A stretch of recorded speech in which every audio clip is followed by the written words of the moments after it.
हमारी कहानी शुरू होती है बाल्टिक सी के मध्य से, जहां एक डैनिश मर्चेंट शिप पर्शियन तट की तरफ बढ़ रहा है और इस शिप पर एक निराश व्यापारी भी सवार है जो समुद्री यात्रा के कारण बीमार है। ये क्रिश्चियन है और इसका नाम लार्स है।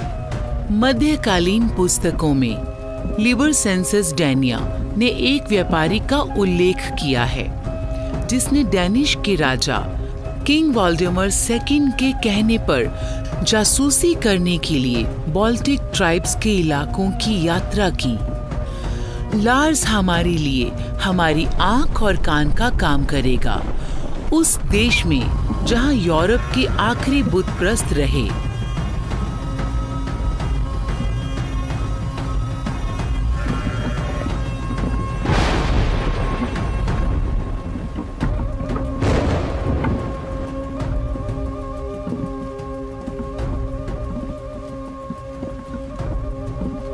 अगर मुझे भविष्य का रत्ती भर भी ज्ञान होता तो मैं इस यात्रा पर कभी ना निकलता, लेकिन तब मैं जवान था और मैं इस दुनिया और लोगों के बारे में ज्यादा नहीं जानता था। मैं अपने कारोबार में काफी माहिर था और मैं अच्छे से जानता था कि कहां से कम कीमत पे माल खरीदना है और कहां उसे ऊंचे दाम में बेचना है।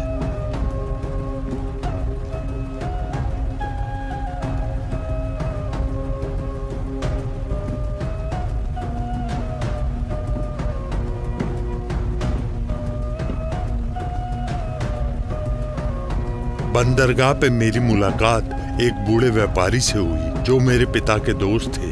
वो वहाँ एम्बर खरीदने आए थे। जो सामान मैंने खरीदा था उन्होंने उसकी खूब तारीफ की और उन्होंने मुझे समझाया कि दूसरी जातियों के इलाके में वहाँ के लोकल गार्ड्स के बिना मैं घूमने ना जाऊं।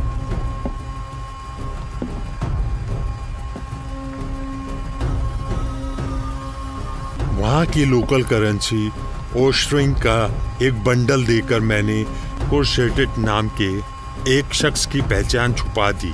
वो अपने परिवार का सबसे छोटा बेटा था और उसे अपनी जमीन जायदाद में से कुछ भी नहीं मिला था, इसलिए कोर्सेटिस ने पैसे के लिए अपनी ताकत और हुनर को बेच दिया। समुद्री तट के रिवाज के मुताबिक मैंने मेरे पिता के दोस्त के साथ गिफ्ट एक्सचेंज किया और बदले में उन्होंने मुझे मेरा एम्बर नेकलेस दे दिया। मानना पड़ेगा, बुत परस्त हो या ना हो, लेकिन कला में उन्हें महारत हासिल थी। जब मैंने बदले में उन्हें कुछ देने की पेशकश की, उन्होंने इनकार कर दिया और मुझे कहने लगी कि क्रिश्चियन सिंबल्स को मैं अपने लिए ही रखूंगा। हालांकि पर्शियन लोग इतने असुरक्षित समय में भी बहुत ही शांति प्रिय थे। जब मैं इस खतरनाक यात्रा का प्लान बना रहा था, उसी दौरान मैंने किंग वोल्डेमर के एक व्यापारिक शहर ट्रूसो के बारे में पढ़ा, जहां पर डेन्स, गॉटलैंडर्स और स्वीडिश आते और दूसरी जाति वालों के साथ शांतिपूर्ण तरीके से गिफ्ट एक्सचेंज करते। ट्रूसो पहुंचने पर मुझे वैसा कुछ भी दिखाई नहीं दिया जैसा कि मैंने पढ़ा था, बल्कि वो मछुआरों का एक छोटा सा गांव दिखाई दे रहा था। एम्बर रोड के साथ बसा ये एक प्रसिद्ध पुराना शहर अपनी चमक खो चुका था और अब जर्जर हो चुका था।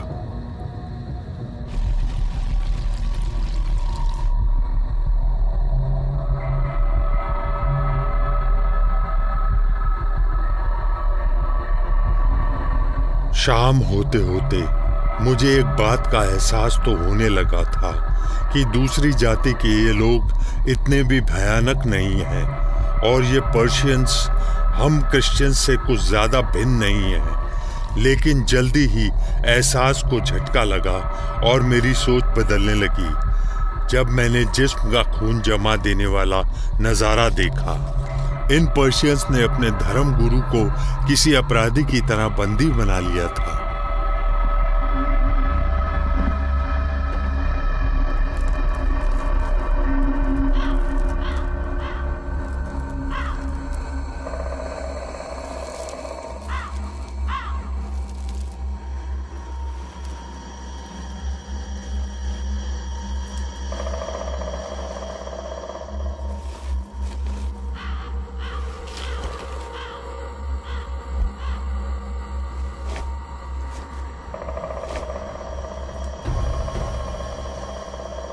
रोमन एम्पायर से निकलकर ईसाई धर्म की लहर यूरोप के आसपास बहुत तेजी से फैली और इस लहर ने विश्व में सदा के लिए बदलाव लाना शुरू कर दिया। ईसाई धर्म अपनाने वाले बुत परस्तों ने अपने अपने धर्म गुरुओं और उनकी शिक्षाओं को त्यागना शुरू कर दिया और धीरे धीरे ईसाई धर्म और उसके रीति रिवाजों को अपनाना शुरू कर दिया, जिसमें सामाजिक ढांचा, जायदाद के हक और कानून भी शामिल थे। पर्शियन क्षेत्र में, जिसमें विभिन्न छोटी छोटी बाल्टिक जनजातियां शामिल थी, यूरोप और ईसाई धर्म अपनाने वालों के बीच बचे आखिरी बुत परस्तों में ये जनजातियां पिछड़ी हुई ही रह गईं।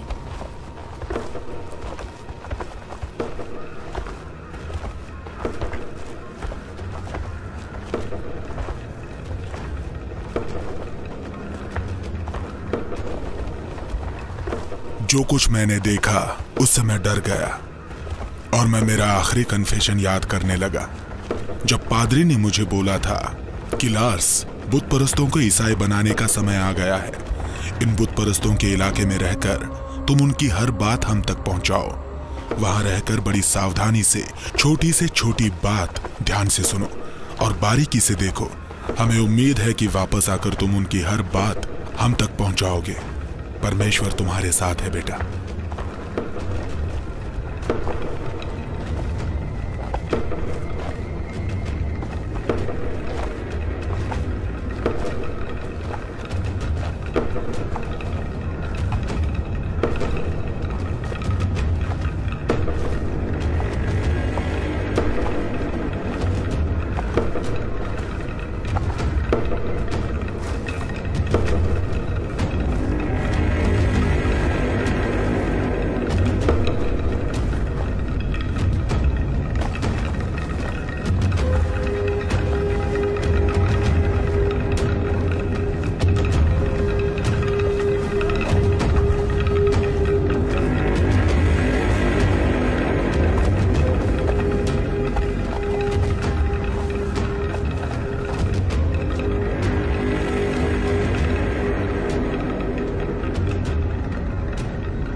मैंने सुना था कि पिछले सैकड़ों सालों से पर्शियन इलाके में बुत परस्तों के बीच परमेश्वर के उपदेशों से तौबा करने का प्रचार किया जाता है, लेकिन आज ऐसा कुछ नहीं था।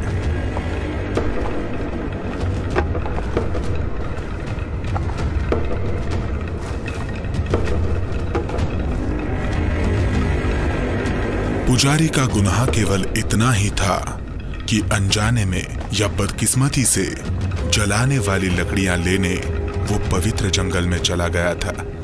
एक किसान ने उसे देख लिया और उसके इस अपराध की शिकायत कर दी।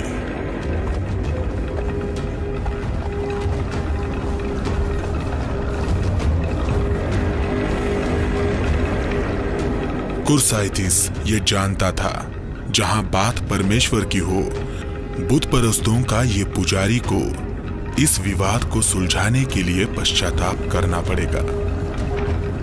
बुत परस्ती से ट्रायल ऑफ द गॉड्स का नाम देते थे, हालांकि हमारे ईसाई धर्म का इससे कोई लेना देना नहीं है। कोई बेगुनाह है या गुनहगार, इसका फैसला बुत परस्त जिस तरह से करते थे वो देखकर मैं दंग रह गया।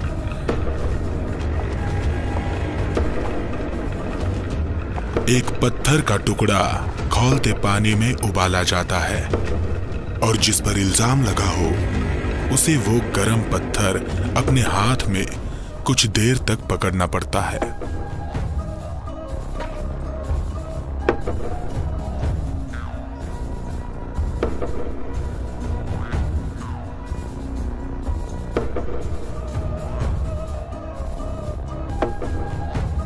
बदकिस्मती से पुजारी इतना गर्म पत्थर अपने हाथ में पकड़कर कुछ देर नहीं ठहर पाया, इसीलिए उसे अपराधी घोषित कर दिया गया।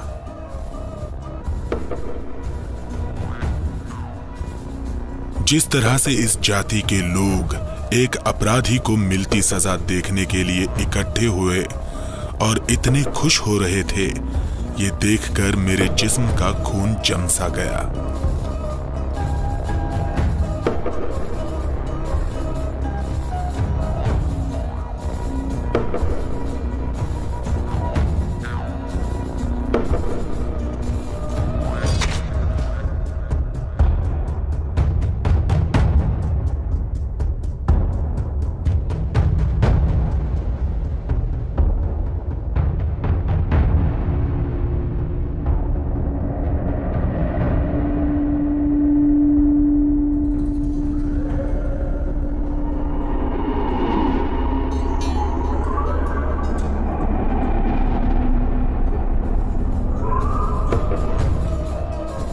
दूसरी बाल्टिक जनजातियों की तरह पर्शियंस ने भी पत्थरों, झरनों और पुराने पेड़ों जैसी कुदरती वस्तुओं से कुछ खास जगह बनाई हुई थी, जहां पर वो अपने धार्मिक रीति रिवाजों का आयोजन किया करते थे।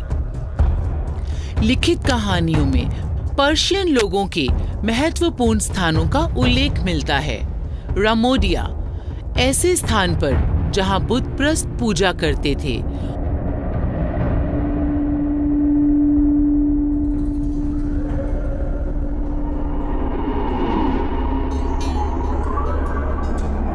और उच्च कोटि के पुजारी उनकी देखरेख किया करते थे। बुतप्रस्तों का विश्वास था कि पूर्वजों की आत्माएं पवित्र जंगलों में रहती हैं। वास्तव में दुनिया भर में ओक का पेड़ प्राचीन पर्शियन लोगों का प्रतीक था। उनका मानना था कि ओक की शाखाओं में परमेश्वर का वास है। पर्शियंस आकाश के देवता, धरती के देवता और अन्य जीवों की पूजा किया करते थे।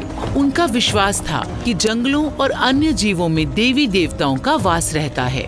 इनकी रोजमर्रा की जिंदगी की हर चीज इन देवी देवताओं पर निर्भर रहती थी, जैसे मौसम, उत्सव, बच्चे का जन्म, पुनर्जन्म और युद्ध में जीत के लिए किस्मत का साथ। ये अपनों के लिए भोजन और जानवरों की बलि दिया करते थे। एक आर्कियोलॉजिकल ने पत्थर में एक देवता और 200 घोड़ों के अवशेषों की खोज की थी।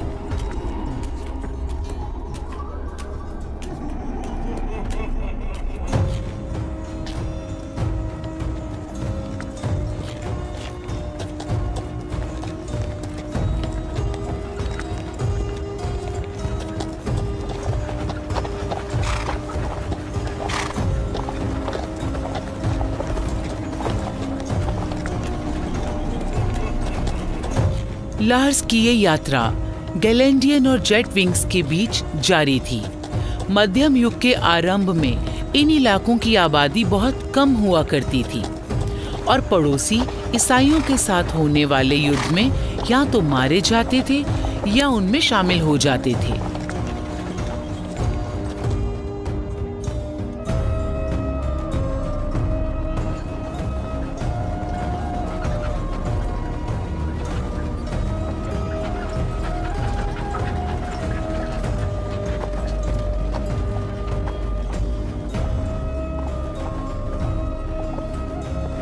गलेंडा की धरती पर बस कुछ ही लोग बचे थे, जो कि घने जंगलों से घिरे हुए थे और इनमें जंगली जानवर घूमते रहते थे। महलों का त्याग हो चुका था और बिना शहर के मैं कोई व्यापार नहीं कर सकता था। कुरुश्वेट गालेंडियन लोगों की रीति को अच्छे से जानता था कि जब यात्री इनसे भोजन या सुरक्षा की प्रार्थना करें तो ये यात्रियों को मना नहीं करते थे। इसलिए हमने उनसे रात ठहरने की प्रार्थना की और हमें गैलेंडियन लोगों के खेतों में प्रवेश करने में जरा भी हिचकिचाहट नहीं हुई।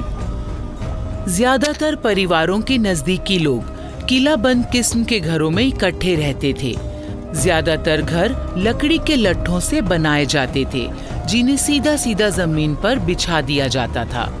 घरों की अधिकतर खिड़कियां छोटी हुआ करती थी और या तो जानवरों के ब्लैडर्स और या लकड़ी के शेडर से सील बंद किए जाते थे। घरों की छतों को स्प्रूस यानी भोजपत्र से कवर किया जाता था। किताबों में मिली ड्राइंग से मालूम पड़ता है कि गैलेंडियन लोग प्रेसिडेंशियल टावर्स का निर्माण भी किया करते थे, जिसकी ऊंचाई उनके रुतबे का प्रतीक हुआ करती थी।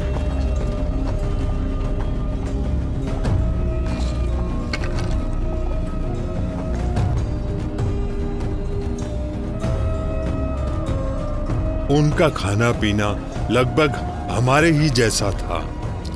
ये लोग फलियां, जड़ वाली सब्जियां, चुकंदर, गाजर, प्याज और लहसुन खाते थे। सर्दी से निपटने के लिए खाए जाने वाले जानवरों को नमक लगाकर बैरल में रखा जाता था। मेरे लिए सबसे बड़े आश्चर्य की बात तो ये थी कि पिजन्स चिमनी नहीं बनाते थे। यहाँ तक कि धनवान लोग भी इस बात से अनजान थे कि हर घर में चिमनी होनी ही चाहिए। गैलेंडियन लोग उनका प्रिय भोजन परोसा करते थे, जिसे स्वीडनी के नाम से जाना जाता था। राय फ्लावर से स्वीट ब्रेड बनाए जाते और इन्हें चर्बी में पकाया जाता। ईमानदारी से बताऊं तो ये स्वीडनी का स्वाद कुछ अच्छा नहीं था, लेकिन क्योंकि इतनी लंबी यात्रा के बाद लगी भूख के कारण हमें जो मिला हम खाते गए।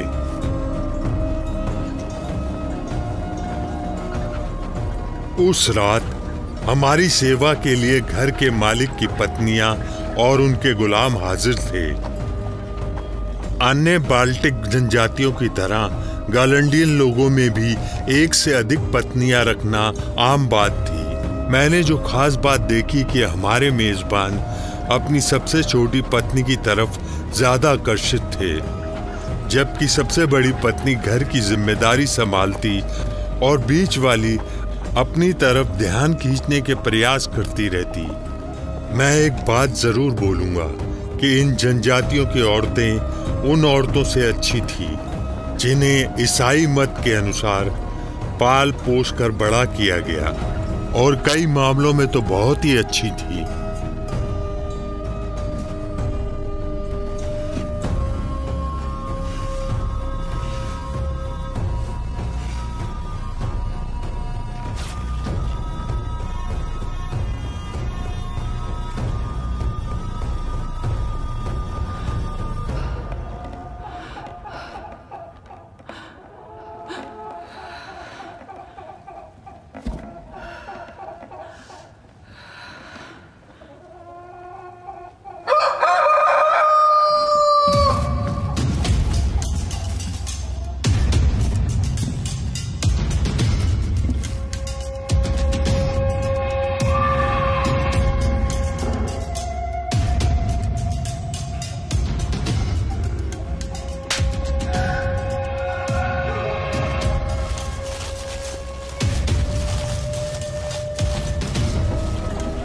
अगली सुबह कुरुश्वेत बहुत परेशान था और उसने मुझे बताया कि कल रात को जो भी हुआ नौकर ने सब देख लिया।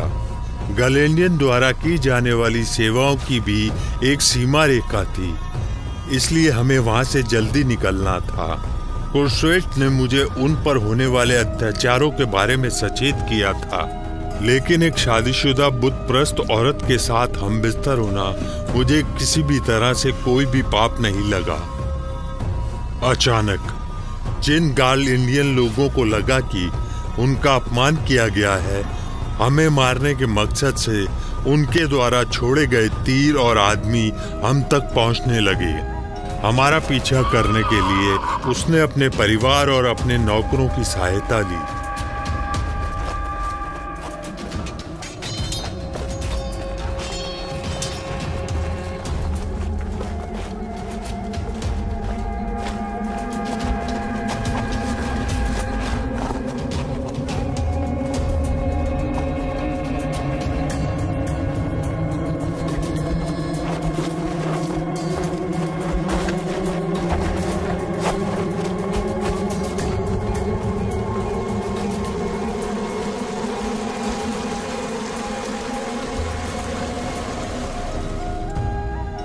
खुशकिस्मती से कुरुश्वेत को मालूम था कि पवित्र जंगल दरिया के उस पार है और गैलेंडियन लोग वहां घुसने की हिम्मत नहीं करेंगे।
मैंने इस बात पर ध्यान नहीं दिया कि मेरे साथी यात्री ने मुझे योटविंगन्स और सुडोवियंस राज्य तक जाने के लिए पत्र दिया था।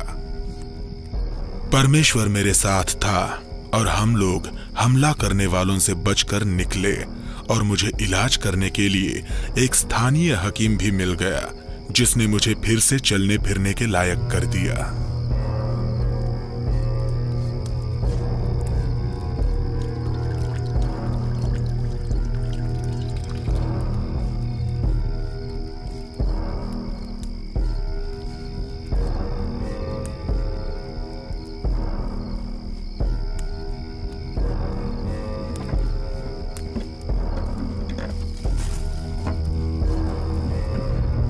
मध्यकालीन युग में छोटी से छोटी बीमारी या चोट से इंसान की जान भी चली जाती थी। खराब भोजन, कठोर मौसम और स्वच्छता की कमी या इलाज की कमी के कारण मनुष्य का औसत जीवन 25 से 30 साल तक का ही था। बचपन सबसे मुश्किल भरा होता था और आधे से ज्यादा बच्चे जिंदा नहीं रह पाते थे।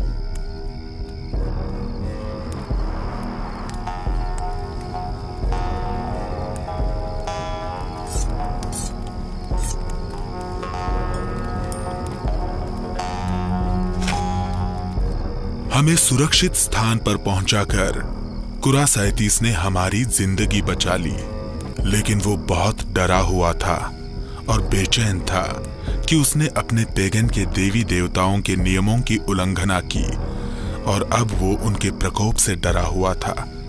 पश्चाताप करने के लिए कुरासाइटिस ने अपने सिर के बालों की बलि दे दी। ऐसा करके उसने कुछ समय के लिए खुद के रुतबे को गिरा दिया और गुलामों जैसा रूप बना लिया।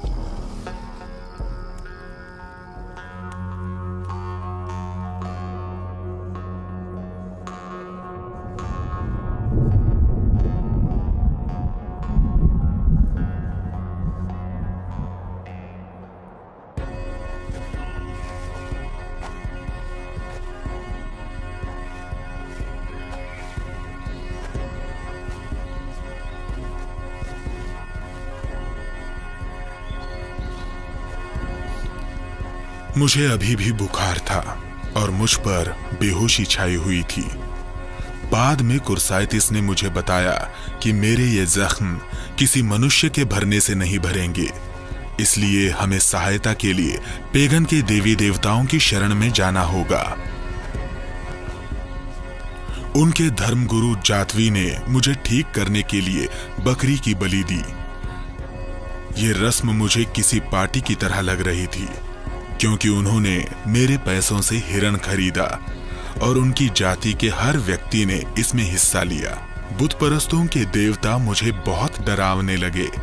हम अपने देवता के सत्कार में उसे ब्रेड और वाइन की भेंट चढ़ाते हैं और इनके देवता जानवरों की बलि और खून मांगते हैं।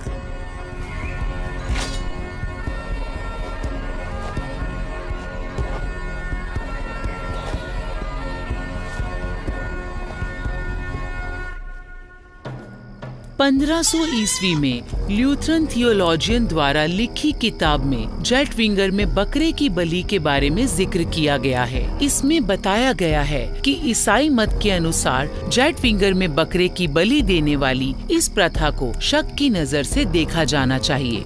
बलि चढ़ाए गए जानवर के खून को एक कटोरे में डालकर इस प्रथा में शामिल होने वाले हर व्यक्ति पर छिड़का जाता था और बचे हुए खून का इस्तेमाल अपने घर और पालतू जानवरों को प्रकोप से बचाने के लिए इस्तेमाल किया जाता था।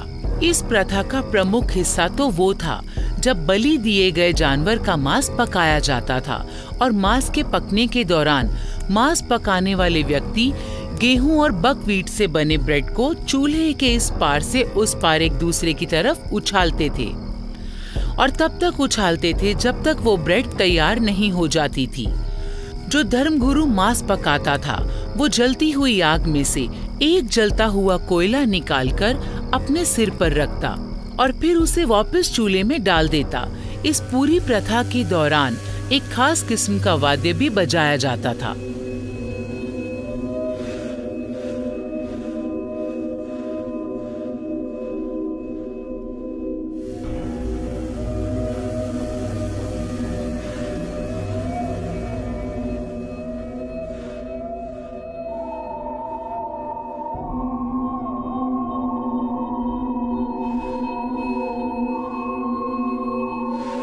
मेरा जख्म चमत्कारी ढंग से भर गया और मेरी खोई हुई ताकत फिर से लौट आई।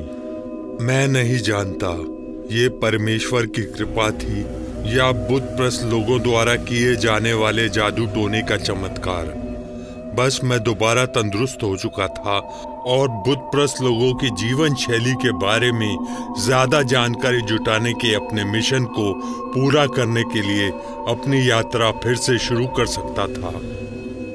स्वस्थ होने के बाद लार्स लिथुनिया के लिए निकल पड़ा। लिथुनिया और ऑक्सटैचियन के लोगों को विभिन्न इतिहासकारों ने शक्तिशाली, आतंकवादी और असभ्य बताया है, जो कि अपने पड़ोसी इलाकों में आतंक मचाए रखते थे। लिथुनिया के हेनरी क्षेत्र के इतिहास में बताया गया है कि साल 1205 में लिथुनिया के तकरीबन 2000 घुड़सवार एस्टोनियन इलाके की तरफ लूटपाट किया करते थे और वापसी में व्यापारिक शहर रीगा को बर्बाद करने के लिए निकलते थे।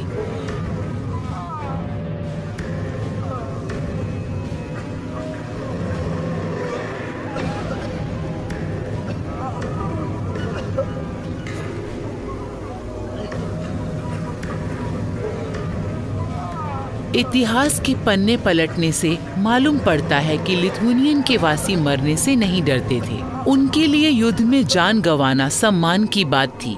दुश्मन के सामने आत्मसमर्पण के बजाय कभी कभी वो खुद की जान ले लिया करते थे।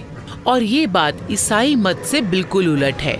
ईसाई मत के अनुसार आत्महत्या करना बहुत भयानक पाप है और किसी ईसाई के लिए इससे बड़ा अपराध हो ही नहीं सकता। ईसाई धर्म योद्धाओं द्वारा दी जाने वाली धमकियों ने मिंडोगस के शासकों को लिथुनिया और ऑक्सटेशियन के राजाओं को हराने के लिए उकसाया, जिससे इन देशों को मिलकर लिथुनिया की एक विशाल डची बनाया जा सके। मिंडोगस ने ईसाई धर्म को अपनाया और पोप इनोसेंट IV के आशीर्वाद से उसे बादशाह का ताज पहनाया जाता। हालांकि फिर उसे पड़ोसी ईसाइयों द्वारा दी जाने वाली सैन्य धमकियां मिलनी कम हो चुकी थी। उसने अपनी नई आस्था को त्याग दिया और अपने इलाके के सभी भिक्षुओं और धर्म गुरुओं को समाप्त कर दिया।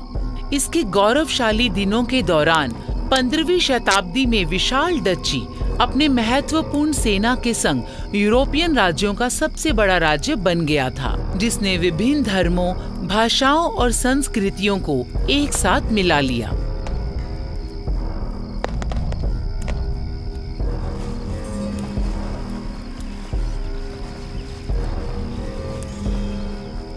मैं कर्नावे पहुंचा, जिसे लिथुनिया की विशाल डची में सबसे विशाल और महत्वपूर्ण माना जाता था। ना ही कुर्साइटिस और ना ही मैंने कभी 5 किलो वाला नगर देखा था। संभव है कि मैं डेनमार्क वापस जाऊंगा, तब ये सब सुनने वाले स्तब्ध रह जाएंगे।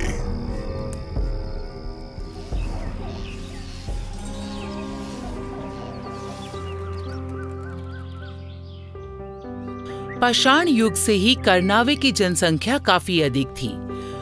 मध्यकाल की अन्य बस्तियों की तरह यहाँ पर सुरक्षा दीवारें नहीं थी, किंतु मर्शी नदी के निकट दलदली भूमि थी। अपनी इस लाभकारी भौगोलिक स्थिति के कारण ये नगर सुरक्षित था। शांतिमय समय के दौरान यहाँ के निवासी किले के नजदीक बने गांव में रहते थे। संभावित घेराबंदी के दौरान किले में सुरक्षित स्थान की तलाश की जा सकती थी, जहां हर स्थान पर 300 लोग रह सकते थे।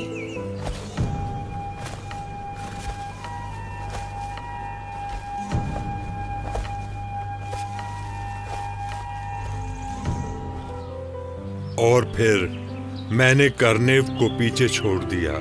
मुझे लगा कि मुझे अन्य जातियों के जीवन शैली की एक निश्चित समझ है, किंतु फिर एक बार मुझे मेरी आंखों पर भरोसा नहीं हुआ। मैंने यहाँ पूर्वी या बिजेंट पुजारियों के बारे में सुना और ये देखकर मुझे बड़ी हैरानी हुई कि वो लोग इस नगर में चर्च बनाने में कामयाब हो गए थे। एक कैथलिक होने के नाते ये पूर्वी आस्था मेरे लिए अनजान थी। मुझे उम्मीद थी कि मैं यहाँ के पादरी से बात कर पाऊंगा, क्योंकि हम लोग एक ही परमेश्वर को मानते हैं।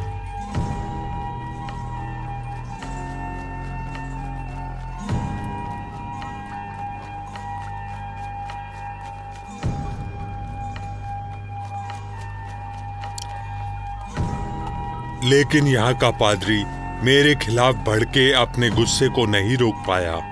मुझे इसकी कोई वजह समझ नहीं आई। हो सकता है ये सब इसलिए था क्योंकि मेरे लोगों ने बिजेंटिन सेंटर के केंद्र कॉन्स्टेंटिनोपल पर हमला किया था। शायद वो हर कैथलिक पर ऐसे ही गुस्सा होते होंगे, लेकिन सच में मैं भी नहीं समझ पा रहा हूँ, या मैं हमारी उस हरकत को सही ठहराने में सक्षम नहीं हूँ। लेकिन हाँ का मतलब हाँ। मैं कर्नवे में कुछ घोड़े खरीदने में कामयाब हो गया, जिससे हमारी आगे की यात्रा आसान और तेजी से पूरी हो पाएगी। मैंने वो वस्तुएं भी खरीद लीं जो मेरे दिमाग में थीं। घोड़ों का व्यापारी अपने नजदीकी इलाकों में काफी मशहूर था। उसने मुझे मशवरा दिया कि मुझे उत्तर की तरफ जाना चाहिए, जहां काफी शाही महल मौजूद हैं और जहां और शानदार नदी बहती है जिसका नाम दाउगावा है।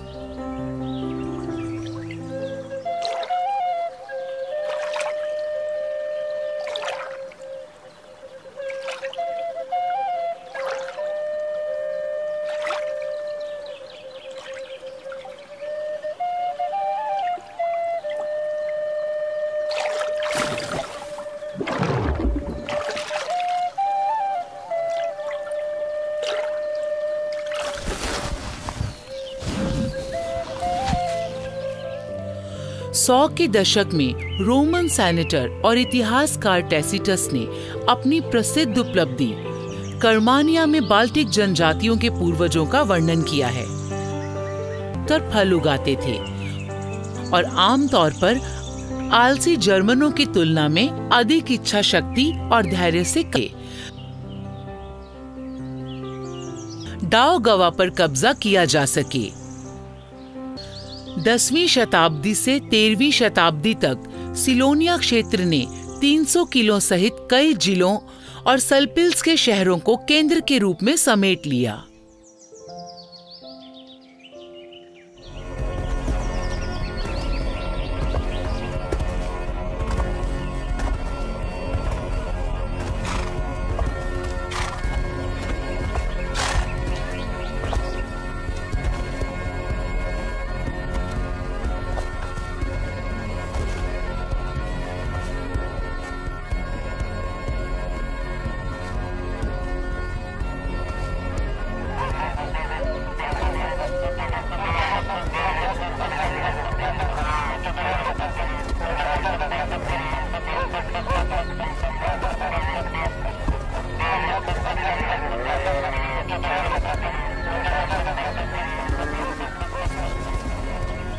सिलोनिया में मैंने कुछ अविश्वसनीय घटनाएं देखी जो ईसाई धर्म में असंभव थी।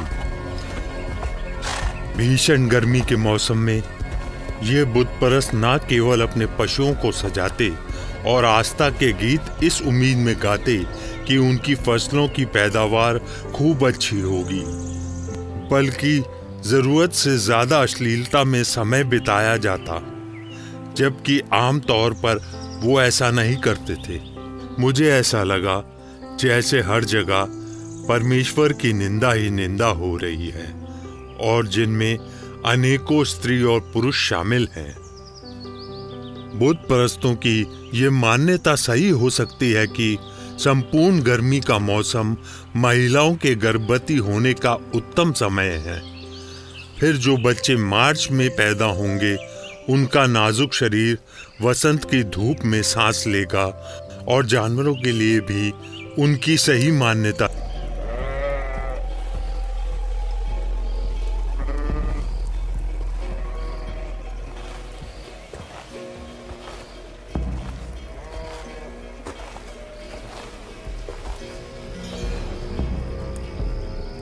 संक्रांति उत्सव के रहस्य और उसे जीवंत बनाने के लिए विभिन्न प्रकार की सहायता ली जाती है। एथनोग्राफिक अनुसंधान और लोगों की धारणाओं से पता चलता है कि बाल्टिक जनजातियों को नशीले पौधों का काफी गहरा ज्ञान था। चारागाहों में दुनिया की हैनबेन और बेलाडोना को भी रीति रिवाजों में दवा के तौर पर अधिक शोध की आवश्यकता है।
शिखर की गर्मी के दौरान लोग अंधेरे पर प्रकाश की जीत का जश्न मनाते हैं। अग्नि को सूर्य, जिंदगी का देवता, उपजाऊपन, गर्मी और स्वास्थ्य का प्रतीक माना जाता है। साल के सबसे लंबे दिन और सबसे छोटी रात के दौरान लोगों ने शुद्धिकरण के अनुष्ठान में भाग लिया, जो नए जीवन का प्रतीक और मौत के खिलाफ एक संघर्ष है। इस महोत्सव में समाज के सभी समूहों का स्वागत किया गया। अपने आसपास की अलौकिक शक्तियों को बुलाने के समय सभी के साथ समान व्यवहार किया गया।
शिखर की गर्मी के दौरान बुत परस्तों द्वारा आयोजित इस अनुष्ठान के बाद मुझे बहुत अजीब महसूस हुआ। मैं पक्के तौर पर तो कुछ नहीं कह सकता, लेकिन कुछ बदलाव तो आया ही था। ये बुत परस्त पूरी तरह से केवल प्रकृति के साथ जीते हैं और मुझे भी ऐसा ही लगा। ऐसा लग रहा था ये सब परमात्मा की अनुमति से हो रहा था और मैं भी इसका एक हिस्सा था। मुझे हैरानी हो रही थी कि क्या मैं पृथ्वी के सबसे उच्चतम जीवों के साथ खड़ा हूं या सिर्फ किसी बड़े समागम का एक हिस्सा भर हूं। यात्रा करते करते हम लेटागलन और दावगावा नदी तक पहुंच गए। ये नदी बहुत ही गहरी और चौड़ी थी। इसे पार करने के लिए हमें माझी को पैसे देने पड़े।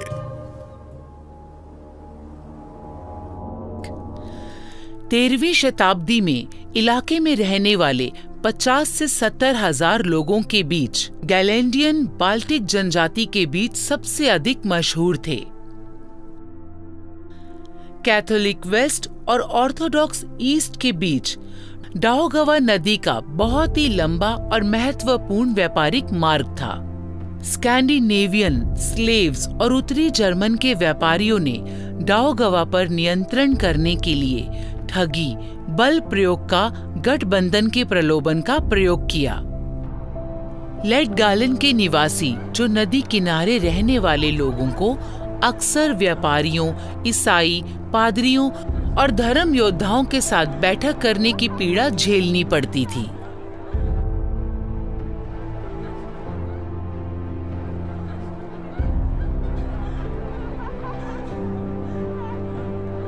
लेटगालन में कैथलिक और रूढ़िवादी चर्चों के प्रतिनिधियों द्वारा ईसाई धर्म को फैलाया जा रहा था, जिन्होंने जनजाति के लोगों को आत्मिक तौर पर तैयार करने के लिए भरपूर कोशिश की। राजनीतिक समाज के उत्कृष्ट वर्ग के एक हिस्से ने ईसाई धर्म की शिक्षाओं के प्रभाव से खुद को धर्मांतरित कर लिया। हो सकता है अपने पड़ोसियों के खिलाफ लड़ाई लड़ने के लिए उन्हें सहयोगियों की तलाश हो, या दूसरी दुनिया में उन्हें खुद के लिए नए अवसर दिखाई दिए हों जो कुछ विदेशी उनके लिए लेकर आए थे।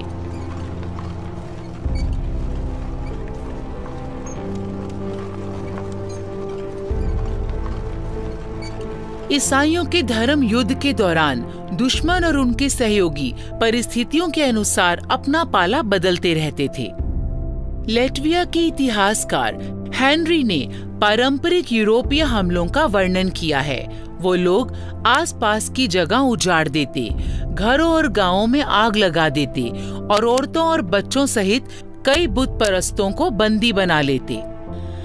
और ये लोग गाय, बैलों और घोड़ों को अपने कब्जे में ले लेते और 7 दिन के बाद बड़े ही उत्साह से अपने घरों को लौट जाते।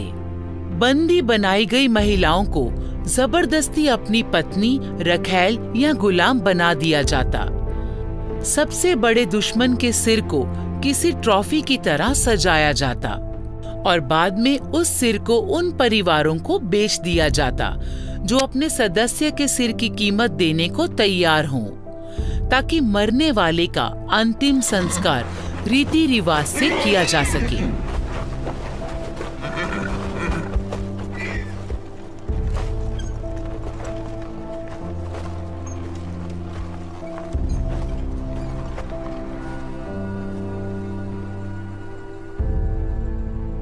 बेशक मैंने इन बुत परस्तों के इलाके में काफी समय बिताया था, पर इससे पहले मैं कभी जर्मनी के धार्मिक योद्धाओं से नहीं मिला था।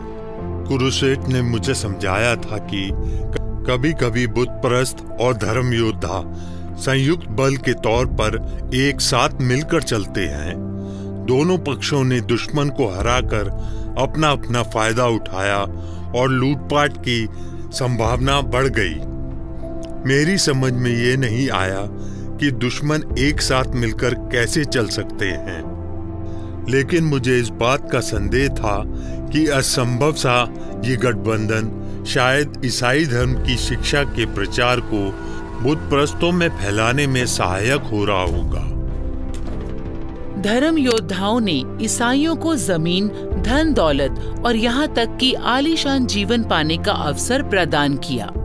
ईसाई धर्म को फैलाने जैसे मुश्किल काम के बदले लूटपाट को उचित वेतन के तौर पर देखा जाता था। हालांकि बुत परस्तों के इलाके में रहने वाले हर किसी ने लालच में आकर इन धर्म योद्धाओं की बात नहीं मानी। कॉर्स्टोजेनिस का उद्देश्य बहुत महत्वपूर्ण था।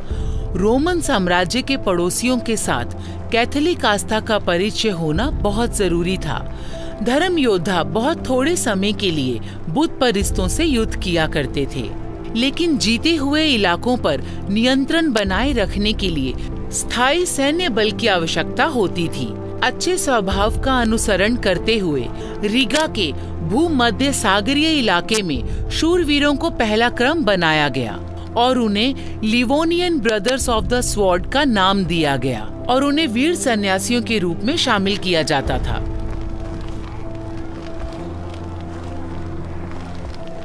एक पुजारी ने हमें योद्धाओं के शिविर में रात बिताने के लिए आमंत्रित किया।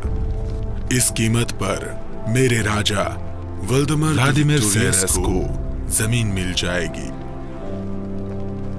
लेकिन जो कुछ मैंने देखा शायद वो इतना आसान भी नहीं है जैसा कि वो सोचता है।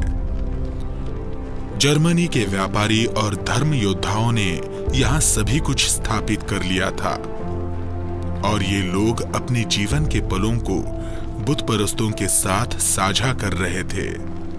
मैंने देखा कि कैसे उन्होंने सफलता से लूटे गए माल को साझा किया। लूटपाट का कुछ हिस्सा ईश्वर की भेंट भी चढ़ाया गया, नया केवल बुत परस्तों द्वारा बल्कि उनके द्वारा भी जो सच्चे परमेश्वर में विश्वास रखते हैं। मैं मेरे अपने धर्म को मानने वाले भाइयों की इस हरकत से हैरान था। यहाँ तक कि डेनमार्क और दूसरे इलाकों में रहने वाले ईसाई भी बुत परस्तों के देवताओं की पूजा में लीन थे, लेकिन बुत परस्तों द्वारा खुलेआम की जाने वाली ये पूजा किसी पाप से कम नहीं लग रही थी। यहाँ तक कि पुजारी भी ऐसे दिखा रहा था जैसे उन्होंने कुछ देखा ही नहीं।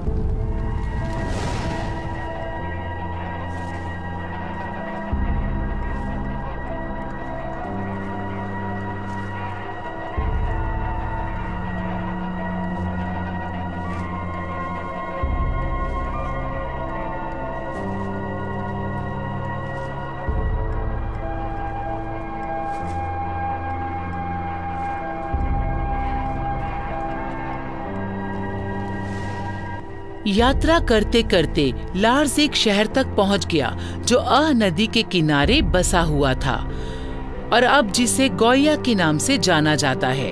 गोया और डौगवा के आसपास के इलाकों में फिनो-अग्रिक जनजातियां रहती थीं। गैर ईसाइयों के इस इलाके में बाल्ट्स, स्कैंडिनेवियंस और बाल्टिक सी फिन्स रहते थे।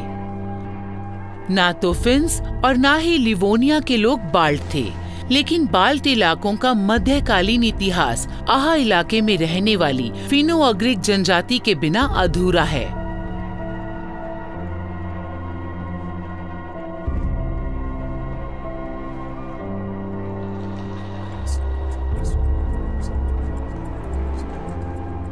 फिनो-अग्रिक लोगों के पास जीवात्मा को लेकर वैश्विक नजरिया था। प्रकृति से संबंधित हर चीज आपस में जुड़ी हुई थी और अमर आत्मा में विश्वास किया जाता था।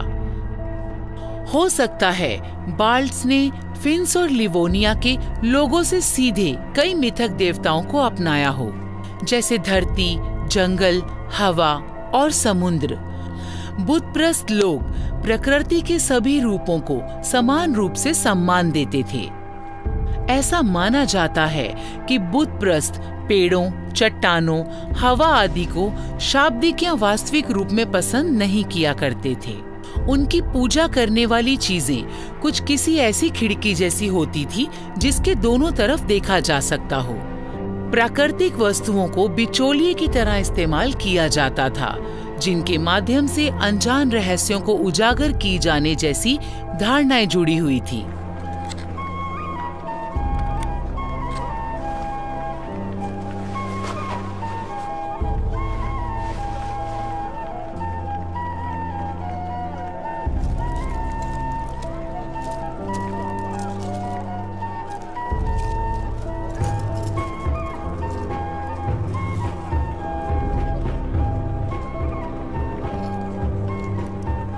मैंने खुद को लिवोनिया के बहुत बड़े व्यापारिक बाजार में पाया, जो कि टूरोडिया के किले से बहुत ज्यादा दूर भी नहीं था, जिसे टोर का बाग भी बोला जाता है।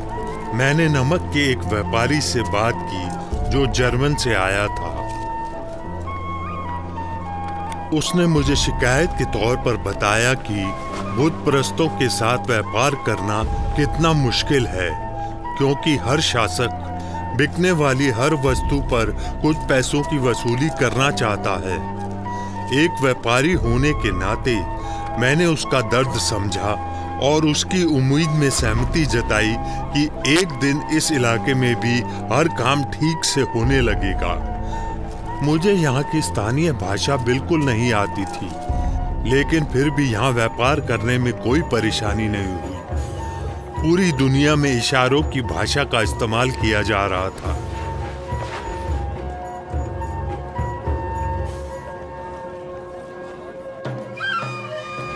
वस्तुओं की खरीदारी बहुमूल्य नमक और मोम देकर की जा सकती है, जो नाप तोल करने में भी आसान है।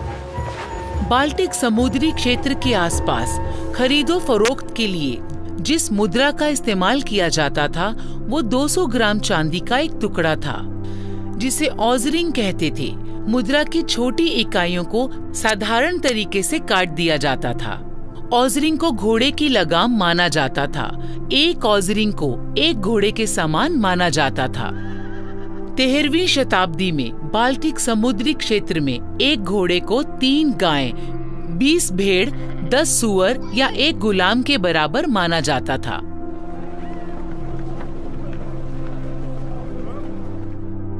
मैंने फैसला किया कि बुत परस्तों के इलाके से बढ़िया मोम लेकर डेनमार्क वापस जाऊंगा। इस तरह के सामुद्रिक इलाके के जंगल में बहुत सारे मोम के पेड़ थे, जिसकी वजह से मोम यहाँ काफी सस्ता था। मैंने सुना है कि पश्चिमी यूरोप में कई चर्चों, मठों और जागीरदारों के घरों को मोम की मदद से चमकाया गया है, जो मोम इन बाल्स ने इकट्ठा किया था। मैंने मेरी आखिरी तलवार और भाले के बदले कुछ मोम के पहिए खरीद लिए। मैं इन्हें डेनमार्क ले जाकर बेचने और अपना भाग्य बनाने की योजना बना रहा था, और मैं चाहता था कि इसमें कुछ मोम मैं अपने खुद के आनंद के लिए रख लूं। फर, अनाज और लिनन जैसी उच्च मांग वाली वस्तुओं के अलावा तुराइदा की मंडी में महिला गुलामों की पेशकश भी की जाती थी। कुर्साइतिस ने एक महिला गुलाम को पहचान लिया और उसको लेकर मुझे इशारा किया। गलिंडियन जमींदार की दूसरी बीवी को यहाँ देखकर मेरी हैरानी की सीमा ना रही।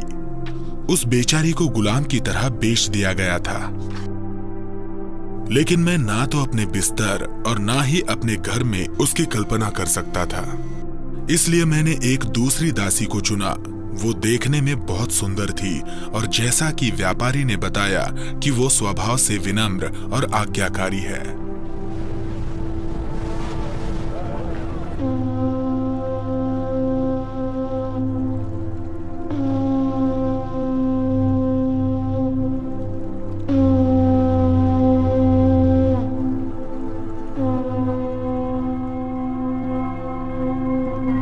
मैंने काफी हद तक बुत परस्तों के इलाकों को देख लिया था, इसलिए मैंने घर वापस चलने का फैसला किया। मैंने नदी के रास्ते रीगा के बंदरगाह शहर तक जाने का फैसला किया, जहां मुझे समुद्र के जमने से पहले डेनमार्क जाने के लिए यातायात का कोई साधन मिल जाए। अपनी यात्रा के दौरान लार्स ने जो शहर देखे, रीगा श्रेणी उनसे बिल्कुल अलग थी। जर्मनी, गॉफलैंडिक और डैनिश के व्यापारियों के आने से लिवोनिया में 2 छोटी बस्तियों को एक साथ बसाया गया और इस तरह रीगा का निर्माण हुआ, जो बाद में लिवोनिया में एक बड़ा शहर बनकर उभरा। कुछ ही दशकों में खेतों, गोदामों, चर्चों, मठों और कई महलों की सुरक्षा के लिए रीगा में डोलोमाइट चट्टानों की दीवारें बनाई गईं। लिखित सूत्रों के अनुसार रीगा का वर्णन दुश्मनों की भूमि पर एक प्रवासी चौकी के रूप में किया गया है और शैतानी इलाकों में ईसाइयों का दुर्ग गर्व से ऊंचा खड़ा है। रीगा में ईसाई धर्म का चलन तब शुरू हुआ जब 13वीं शताब्दी में ईसाई धर्म जर्मन के व्यापारियों के जहाजों के साथ यहाँ पहुंचा। व्यापारी लोग बुत परस्तों के बीच कोई प्रचार करने नहीं आए थे, बल्कि वो तो इस इलाके में नशे के व्यापार के लिए नए रास्ते बनाने के लिए आए थे।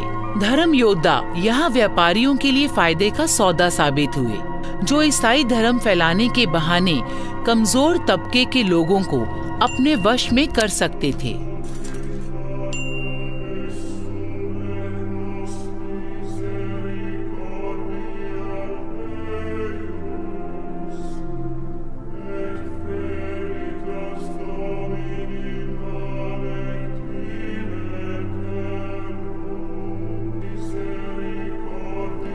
सबसे पहले लिवानी और फिन्स का सामना इन व्यापारियों से हुआ था। ये लोग बाल्टिक सागर के पूर्वी भागों की पहली जनजाति भी थी, जिन्हें ईसाई धर्म अपनाने के लिए मजबूर किया गया। बुत परस्तों को जबरन ईसाई बनाया गया। इन बातों में विरोधाभास है और इतिहास इसका गवाह है। ईसाई धर्म में अपनी मर्जी से और जबरन दोनों का वर्णन मिलता है।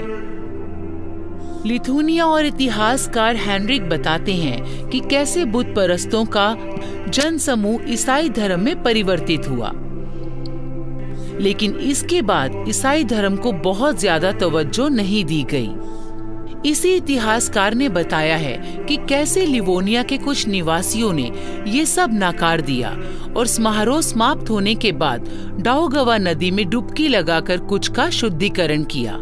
उनका विश्वास था कि ऐसा करके वो ईसाई धर्म को जर्मन वापस भेज रहे हैं।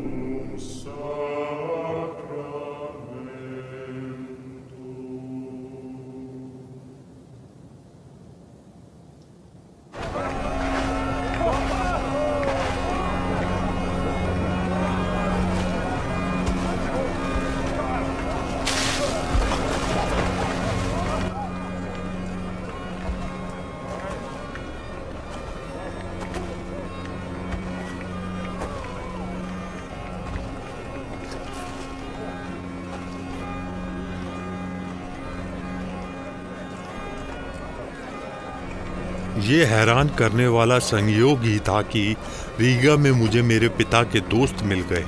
ये वही व्यापारी थे जिन्हें मैं ट्रूसो में मिला था।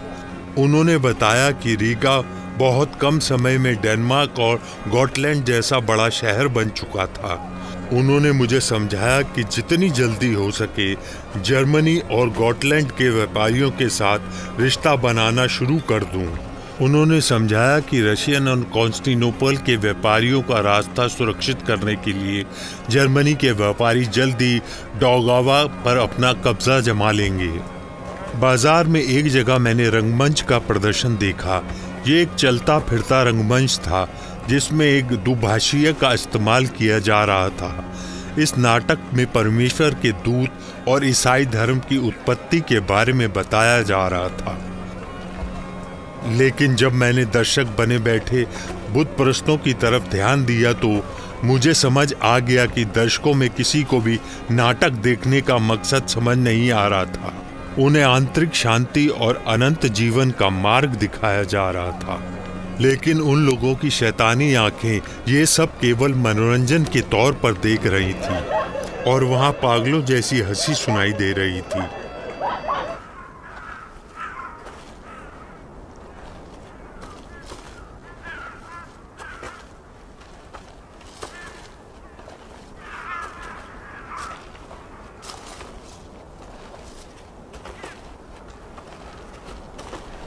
बुत परस्तों के इलाकों से गुजरते इतनी लंबी और कठिन यात्रा करने के बाद मैं थक चुका था। जाहिर है मेरे जिस्म का हर हिस्सा थकान से टूट रहा था, इसलिए मैंने दाउगावा के सिस्टरशियन संतों के पास जाने का फैसला किया, जो दिमाग और शरीर दोनों को दुरुस्त करना जानते थे।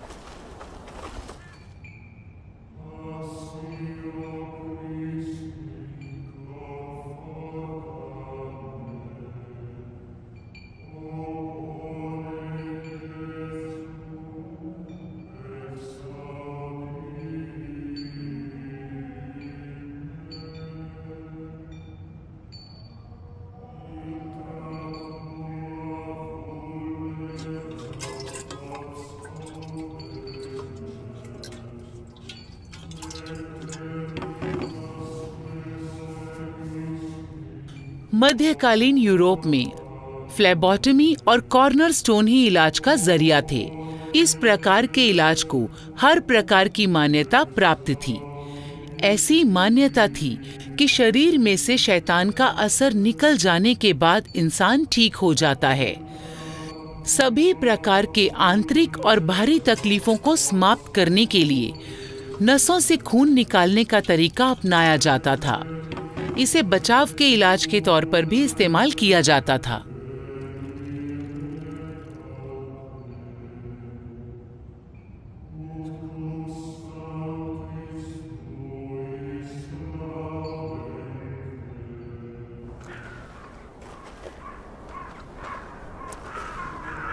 मुझे अभी भी बहुत कमजोरी महसूस हो रही थी, लेकिन मैं आंतरिक तौर पर बहुत मजबूत था और घर जाने के लिए तैयार था।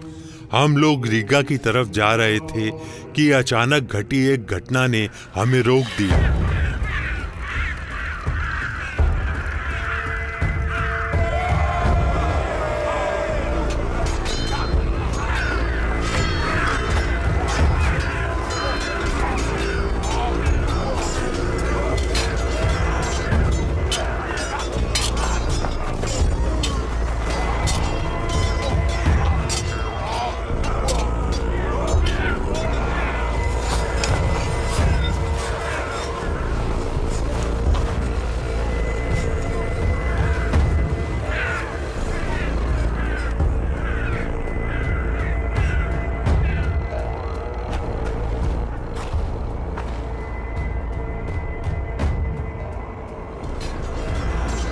सूत्रों ने ओसल द्वीप से एस्टोनियन लोगों के 13वीं शताब्दी की शुरुआत में रीगा शहर की दीवारों के पास कई हमलों का वर्णन किया है। इतिहास में इन हमलावरों को ओसेलियंस कहा जाता है। वो ईसाइयों से खास तौर पर बुरा व्यवहार किया करते थे।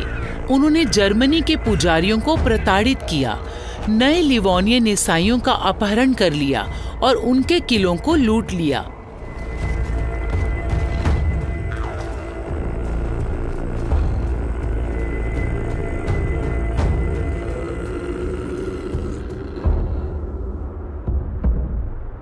लार्स का अपहरण कर लिया गया और उसे समुद्री जहाज द्वारा एस्टोनियन द्वीप पर लाया गया। एस्टोनियन के लोग बाल्टिक फिनो-अग्रिक लोग हैं जो लिवोनियन और फिन लोगों से संबंध रखते हैं और उन्हें प्रमुख द्वीपवासियों के रूप में जाना जाता था। इन लोगों के लिए ईसाइयों को हराना सबसे मुश्किल काम था। 13वीं शताब्दी में डेनमार्क के वॉल्डेमर द्वितीय स्वीडन की सेना रीगा के बिशप ने एकजुट होकर Livonian brothers of the sword के साथ मिलकर उन्हें हराने के लिए हमले किए। ओसेलियंस लोगों की धर्म योद्धाओं को रोकने की क्षमता शायद उनके संगठन के कारण थी, या द्वीप की भूगोलिक स्थिति के कारण, या फिर उनका साहस जो बुत परस्तों के देवताओं की आस्था पर आधारित था।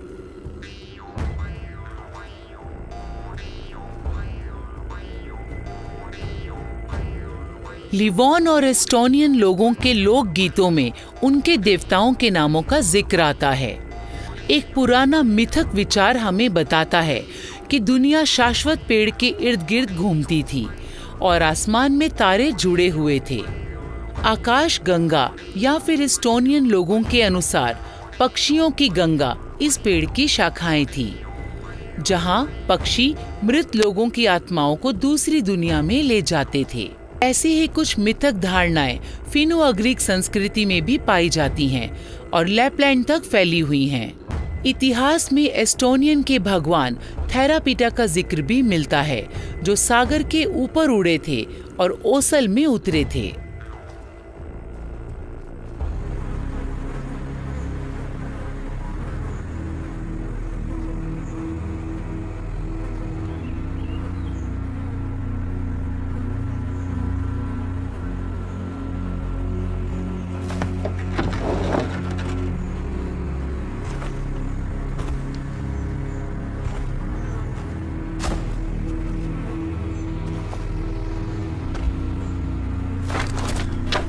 मैं मेरे दूसरे साथियों से अधिक भाग्यशाली था कि उन्होंने मुझे जान से नहीं मारा, मेरे पिता के दोस्त की मौत मेरे लिए बहुत दुखदाई दुर्घटना थी,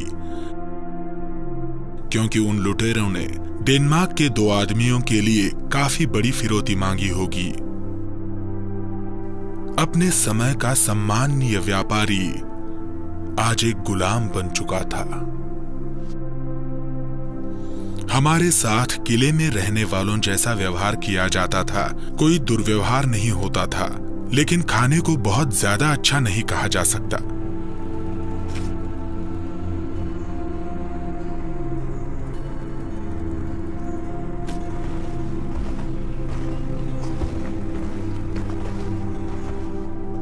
मैंने काफी साल एक गुलाम बनकर गुजारे और मैं ये उम्मीद छोड़ चुका था कि मेरा परिवार रकम देकर मुझे इस दुखदाई गुलामी भरे जीवन से निजात दिलवाएगा। दूसरे कैदी जो यहाँ काफी समय से गुलाम बनकर रह रहे थे, उन्होंने मुझे बताया कि अगर तुम काम बढ़िया से करोगे तो तुम्हें घर का चेयरमैन बना दिया जाएगा। फिर मैंने बढ़िया से काम किया।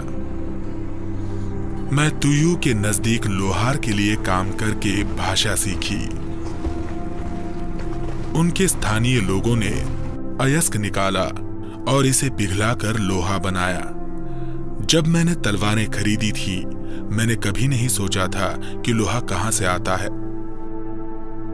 ओसेल पर दलदले अयस्क की खुदाई और उसे निकालना मेरे लिए सबसे कठिन कामों में से एक था। कभी कभी जंगल के बाहर भट्टियां बनाई जाती थी। कभी कभी अयस्क से लोहे के टुकड़े निकालने में हमें कई दिन लग जाते थे।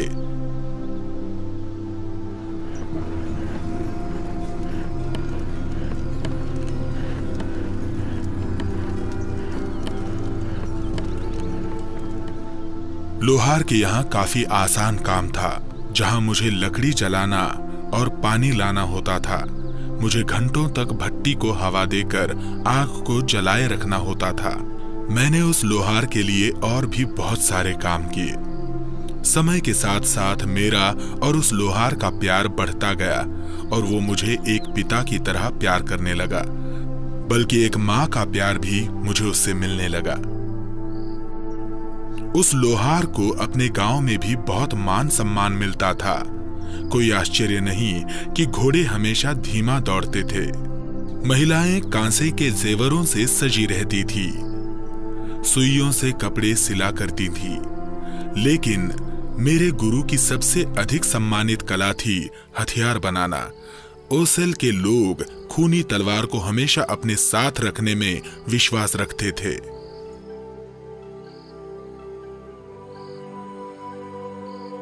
सूत्रों द्वारा किए वर्णन से मालूम पड़ता है कि ओसेल के एस्टोनियन लोग ईसाई धर्म के सबसे अधिक कट्टर दुश्मन थे।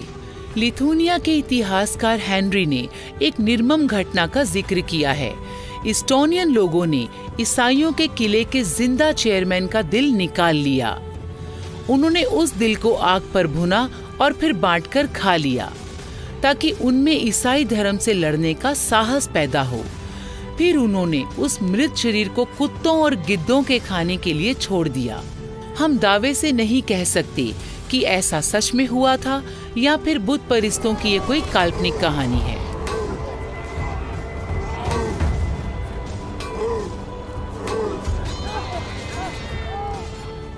जानवरों की दुनिया में कमजोर जीव को हमेशा भोजन बना लिया जाता है। इन जनजातियों की सोच भी इसी प्रकार की थी। हमलावर अन्य जनजातियों को केवल लूटपाट करने, उनके जानवर और हथियार लूटने, उन्हें गुलाम बनाने की नजर से ही देखा करते थे। अगर वो ऐसा नहीं करते तो कोई दूसरा कर देता था। लूटपाट करते समय मुझे कैदियों के रिश्तेदारों से बात करने के लिए बिचौलिए की तरह इस्तेमाल किया जाता। हमारे द्वारा पीड़ित लोगों के उदास चेहरों को देखना मेरे लिए बहुत ही मुश्किल भरा समय होता था। इन बुत प्रस्तों के साथ रहते रहते मैंने एक बात तो सीख ली थी। अगर आप भेड़िए के साथ भागना जानते हैं तो आपको उसी तरह गरजना भी आना चाहिए। जैसे जैसे उनकी नजर समुद्र से हटी, ओसल के लोग तबाह होते गए। वो खुद को बचाने के लिए पड़ोसियों की सेना में भर्ती हो जाते। मुझे लगने लगा था कि मैं भी उसल के लोगों के बराबर हो गया हूँ, लेकिन मुझे किसी साधारण जानवर की तरह बेच दिया गया।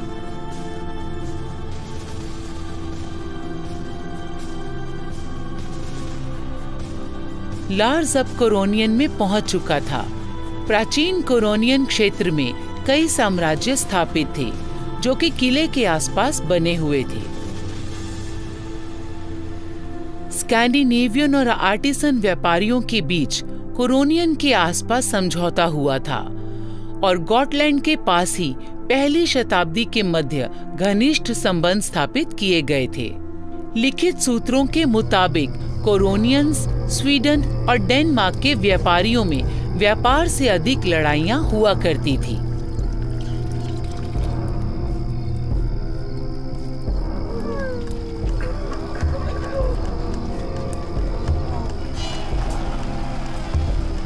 कोरोनियन लोगों ने सदियों तक बाल्टिक सागर के इलाकों पर शासन किया, लेकिन 13वीं शताब्दी के बाद से उत्तरी जर्मन के व्यापारियों ने पहले से चल रहे व्यापारिक बाजारों पर अपना नियंत्रण करने के लिए धर्म योद्धाओं से फायदा लिया, बाद में जिसे हैनियाटिक लीग के नाम से जाना जाने लगा। ये सोचकर कि उनकी ताकत लगातार घट रही है, 1210 में कोरोनियन वासियों ने ईसाइयों के गढ़रिगा पर धावा बोल दिया। 3 दिन की और कोरोनियन वासियों को मैदान छोड़ना पड़ा। जबरदस्ती कोरोनियन के इलाके में घुस गई। उन्होंने अपने मृत लोगों के शवों को इकट्ठा किया और वहीं आसपास लगभग 3 दिन बिताए, जहां उन्होंने मृतकों की मौत पर शोक व्यक्त किया और उनका अंतिम संस्कार भी किया।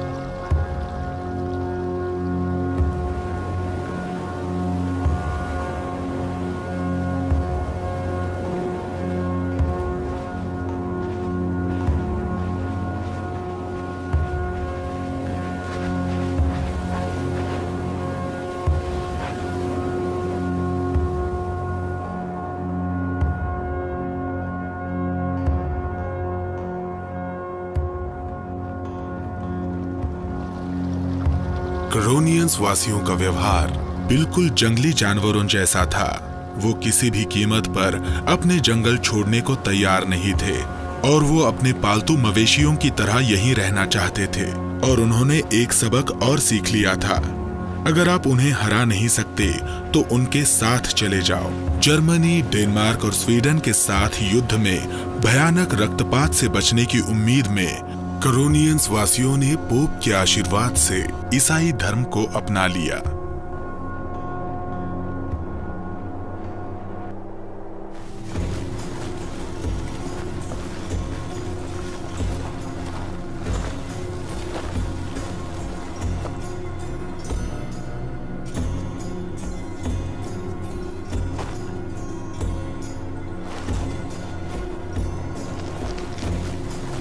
अब तक मैं अच्छे से समझ चुका था कि कोरोनियंस वासी अपने शक्तिशाली दुश्मन को धोखा देने के लिए केवल नाम के ही ईसाई बने थे, क्योंकि ये बुत परस्त अपने प्राचीन देवताओं को भूलने के लिए तैयार नहीं थे। इसके अलावा शीर्ष के सर्दी के मौसम में मैंने कोरोनियंस वासियों को पवित्र जंगल में जानवरों का शिकार करते देखा, जहां उन्होंने इससे पहले न कभी कोई जानवर मारा और न कोई पेड़ काटा। सर्दी के सबसे छोटे दिनों के दौरान बुतपरस्तों ने चेहरों पर मास्क पहन लिए, इस विश्वास से कि उनके पूर्वजों की आत्माएं स्पष्ट दिखाई देंगी, जिस कारण वो अपने मृतक रिश्तेदारों और भगवान से बात कर पाएंगे। लैमिकीन्स को पता चला कि उनकी पड़ोसी जनजाति सैमोगिटियंस के लोग जर्मनी के धर्म योद्धाओं से युद्ध करने का इरादा बना रहे थे, इसलिए उसने सैमोगिटियंस के राजा विकिंतस को बड़ी मात्रा में हथियार बेचने की पेशकश की। इस सच के बाद कि वो अक्सर आपस में लड़ते रहते थे और एक लाभकारी संयुक्त समझौते के लिए ये लड़ाई बाधक नहीं थी, मैं खूब हंसता अगर मुझे इस बात पर रोना नहीं होता कि कैसे अलग अलग तरीके से मेरे भाग्य ने मेरे रास्ते में बाधाएं पैदा की हैं। लैम्किंस ने मुझे महंगी वाइन के लिए बेच दिया, जो चमड़े के एक थैली में भरी हुई थी।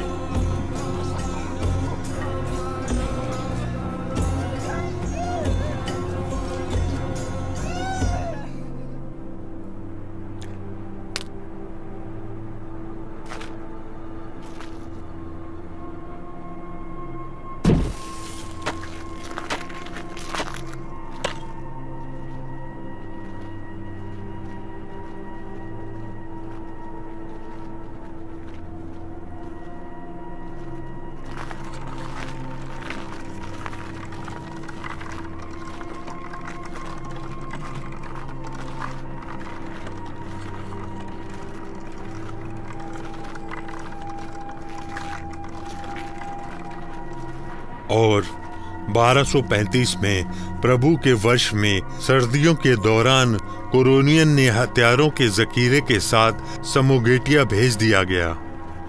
यूक्विकेंटस अपने बड़ों के साथ आगे आगे चल रहा था और हम उसके पीछे पीछे धीरे धीरे चल रहे थे, क्योंकि हमारे साथ सामान भी था।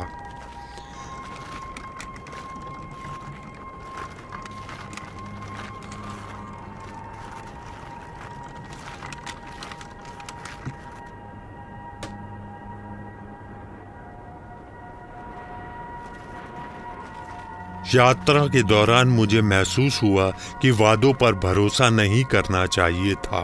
लेमिकिंस ने समगोटिया के लोगों का आदर सत्कार किया, लेकिन शांति समझौते के बावजूद बर्फ पर मछली पकड़ते हुए लोगों पर कोरोनियन लोगों ने हमला कर दिया और उनकी मछलियां छीन ली। और यहाँ का यही रिवाज था और कोरोनियन लोग इसका पालन कर रहे थे।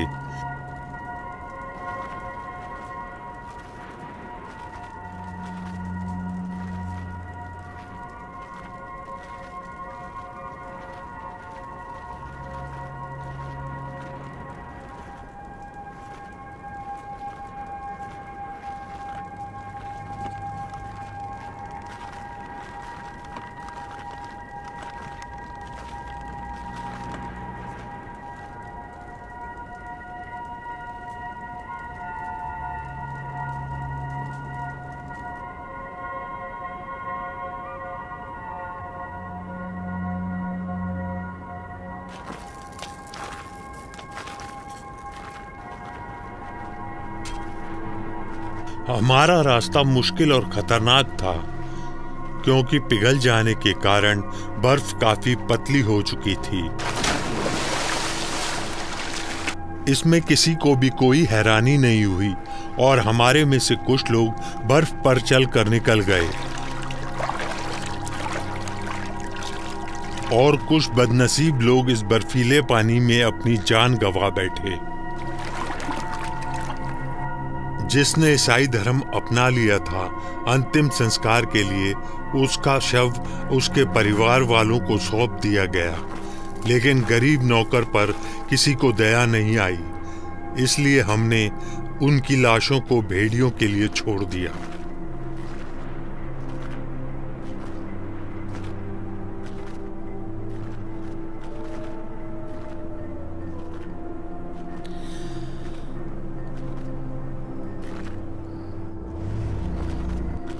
लार्स, जो अब सामान को साथ लेकर सैमोजेटिया जा रहा था। बहुत से बाल्टिक लोग ईसाई धर्म के उपदेश देने वाले लोगों के खिलाफ बड़ी बहादुरी से लड़ा करते थे। धर्म युद्ध के दौरान जर्मनी व्यवस्था के प्रचार को रोकने के लिए सैमोजेटिया को भी युद्ध के मैदान में बदल दिया गया और उन लोगों ने 200 साल तक बिना डरे बड़ी बहादुरी के साथ युद्ध किया। सैमोजेटियंस लोगों को यूरोप के आखिरी बुतपरस्त जनजाति के तौर पर जाना जाता है, जिन्होंने 15वीं शताब्दी में ईसाई धर्म को अपना लिया था। उनकी बस्तियां गहरे जंगलों और पानी के अंदर बने रास्तों वाली गहरी झीलों से घिरी हुई थी और इन रास्तों का पता केवल इन्हीं लोगों को था। इसी से तो वो हमलावरों से सुरक्षित रहते। सर्दियों में पानी के जम जाने से आना जाना आसान हो जाता था, इसीलिए इसी समय के दौरान ज्यादा व्यापार और लड़ाइयां भी हुआ करती थी।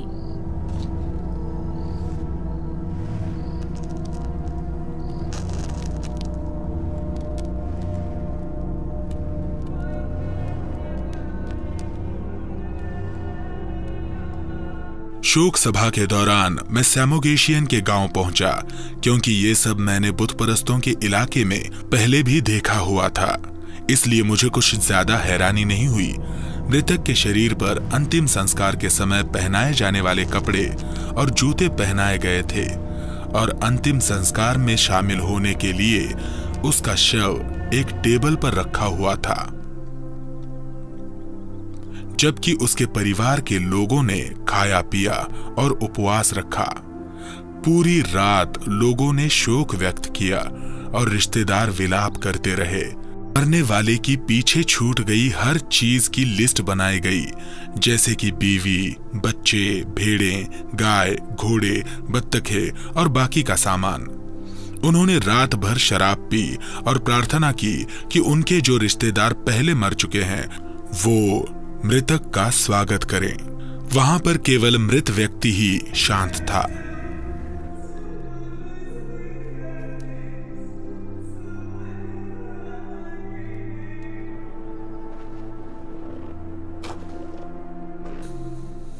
यहां पर मैं अभी तक अजनबी था, इसलिए मुझे पास जाने की इजाजत नहीं थी। मैंने दूर से देखा कि कैसे उन्होंने दारू पी और फिर बर्तनों सहित ब्रेड के टुकड़े, नमक और कुछ हथियार कब्र में फेंक दिए। मैंने एक ऐसे शुल्क के बारे में सुना जो नदी के उस पार ले जाने के लिए मृतक द्वारा नाव चलाने वाले को दिया जाता था। इसलिए ये लोग जेवर और चांदी राख होने के लिए डाल दिया करते थे। इतने साल बुत परस्तों के बीच बिताने के बाद मैं खुद की पहचान भूल चुका था कि मैं ईसाई हूं या बुत परस्त।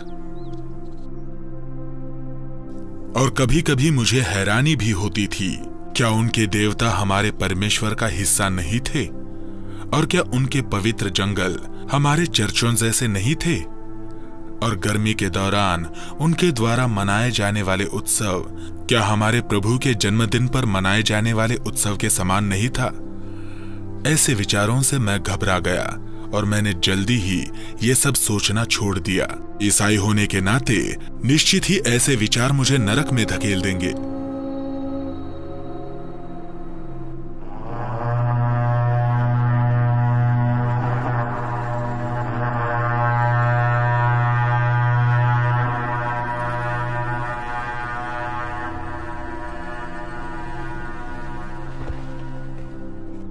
बड़ी संख्या में धर्मयोद्धा सहयोगियों की तलाश में समुद्र किनारे उतरे थे। विकिंतस ने गठबंधन की उम्मीद में सेमेगेलन के तारता में कुरियर भेजा और अपने पूर्व दुश्मनों के साथ धर्मयोद्धाओं को राह दिखाने के लिए एक योजना बनाई। मुझे अजीब सा एहसास हुआ जब मैंने सुना कि धर्मयोद्धाओं के युद्ध के प्रयास सफल हो रहे हैं। क्या मेरे आजाद होने का समय आ गया है? 13वीं शताब्दी में सेमिगेलियन की जनजातियों पर 2 जिलों द्वारा शासन किया जाता था, टेरवेते और मेजोवेते। सेमेगेलियन और सेमोजिटिस के निवासी एक दूसरे के कट्टर दुश्मन थे और उनमें अक्सर लड़ाई होती रहती थी।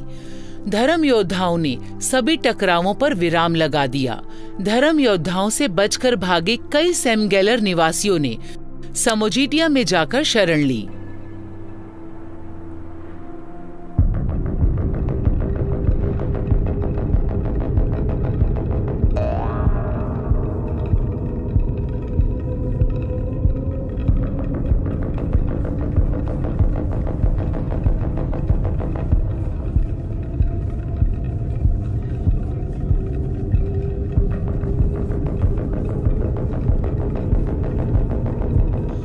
बुत परस्तों द्वारा भविष्य के बारे में मालूम करने का तरीका मैं पहले भी कई बार देख चुका हूँ। वो लोग जानवरों की हड्डियों को आग में गिरा देते थे और धुएं की दिशा पर ध्यान लगाते थे और धुएं से उभरने वाली आकृतियों के अनुसार फैसला करते थे कि युद्ध के लिए जाया जाए या घर पर ही रुका जाए।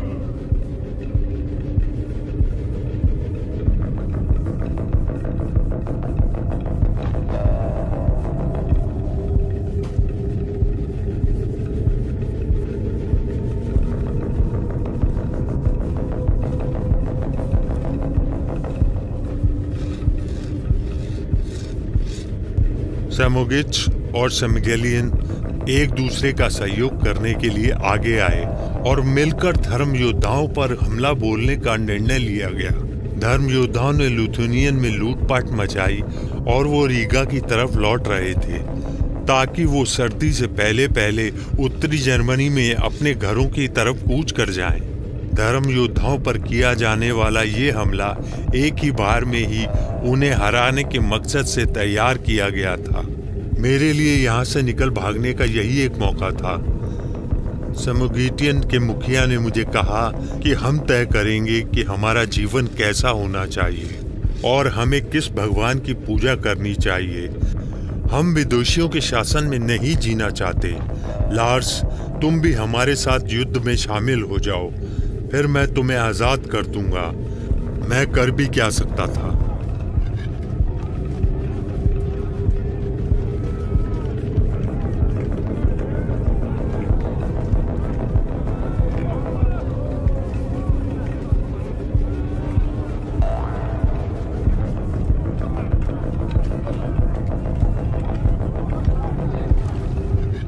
मैं ये पाप का भागीदार बनने जा रहा था कि उस सर्वशक्तिमान परमेश्वर को मुझे इस तरह की सजा देनी चाहिए। इसका जवाब मुझे कभी नहीं मिलेगा। मैं कई रात तक परमेश्वर के आगे प्रार्थना करता रहा कि वो मुझ पर दया करे। मेरी किसी भी प्रार्थना का जवाब नहीं मिला। कभी कभी तो मुझे लगता था कि परमेश्वर ने मुझे बुला दिया है। खैर, मैंने भाला उठा लिया और अपने ही धर्म भाइयों के साथ युद्ध करने के लिए निकल पड़ा। मैं जंगल की खुशबू और खून के स्वाद को महसूस कर रहा था और आजादी मिलने के एहसास से मेरे दिल की धड़कन बढ़ने लगी।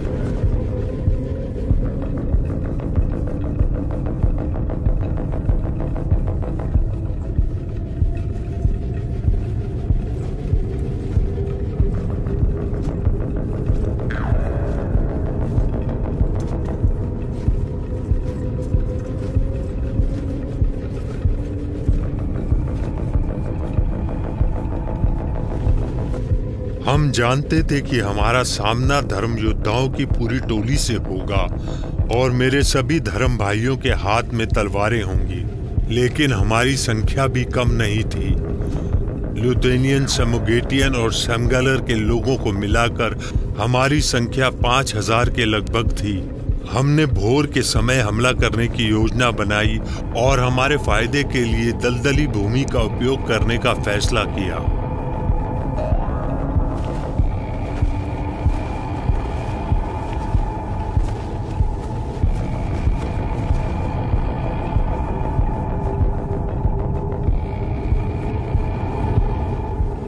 इतिहास में बैटल ऑफ शॉलेन का काफी विस्तार से जिक्र किया गया है, जिसका सीधा अनुवाद बनता है बैटल ऑफ द सन। प्रचलित दृष्टिकोण के अनुसार बुत परस्तों ने धर्म योद्धाओं को काट डाला। धर्म योद्धाओं के गुरु वॉल्क्विन ने धर्म योद्धाओं को किसी भी प्रकार के हमले के खतरे की चेतावनी दी थी, लेकिन धर्म योद्धाओं ने उस पर ध्यान नहीं दिया और वहां रात रुकने के लिए डेरा डाल दिया। अगली सुबह बुत परस्तों ने अचानक धावा बोल दिया और धर्म योद्धाओं को पकड़ लिया। घुड़सवारों की सेना ना होने का फायदा बुत परस्तों को मिला और उन्होंने धर्म योद्धाओं को घेर लिया और मार डाला। धर्म योद्धाओं को बड़ी तेजी से और बड़ी क्रूरता से मौत के घाट उतार दिया गया। धर्म योद्धाओं ने लिथुनिया के इतिहासकार हेनरिक का मजाक उड़ाया था, जो कि उस समय की सबसे मशहूर कहानी मानी जाती है। ऐसा माना जाता है कि स्कॉफ के सैनिक, जर्मनी की सेना, हल्के जख्मी हुए लिवोनियंस के सैनिक, ईसाई और रूस के सैनिकों ने बुत परस्तों का लोहा मान लिया और वो सभी वहां से भाग गए थे। पीछे हटने वाले सैनिकों को पकड़ लिया गया और सेमगैलर के लोगों द्वारा उनका वध कर दिया गया।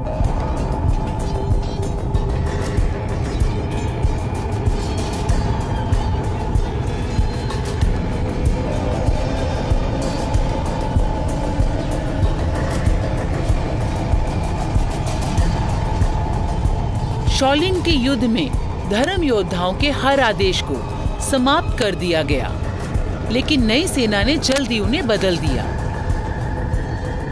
बाल्टिक लोगों के लिए आस्था दयालु नहीं है।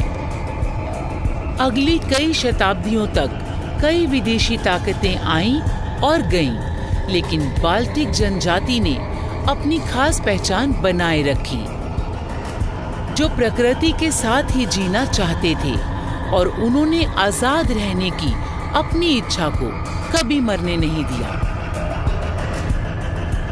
उन्हें नाश होने से किसने बचाया? क्या ये खुद को जंगल में छुपाने और दुश्मनों की प्रतीक्षा करने की उनकी क्षमता थी?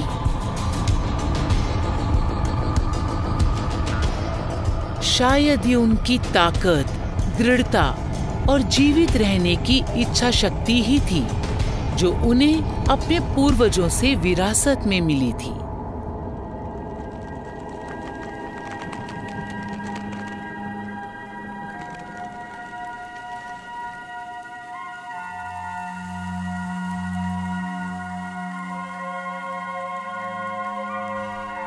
मैं अब मर चुका हूं, लेकिन कुछ भी समाप्त नहीं हुआ। मैं तो एक ऐसी कहानी का हिस्सा भर हूं जो कहानी हमेशा जारी रहेगी। मानव इतिहास की शुरुआत से ही हमारी नसों में खून का दौड़ना जारी है। समय बदलता है, रिवाज बदलते हैं, जीवन चलता रहता है। संसार के विकास के साथ हमारा ज्ञान और रहन सहन बदलता रहता है, लेकिन आदमी का मूल स्वभाव कभी नहीं बदलता। कुदरत का ये नियम लाखों सालों से चला आ रहा है। जब हम पीछे मुड़कर देखते हैं तो इतिहास में बिखरी परछाइयां हमसे पूछती हैं, जिंदगी के पेड़ को हमें साफ सुथरे पानी से सींचना चाहिए या खून से?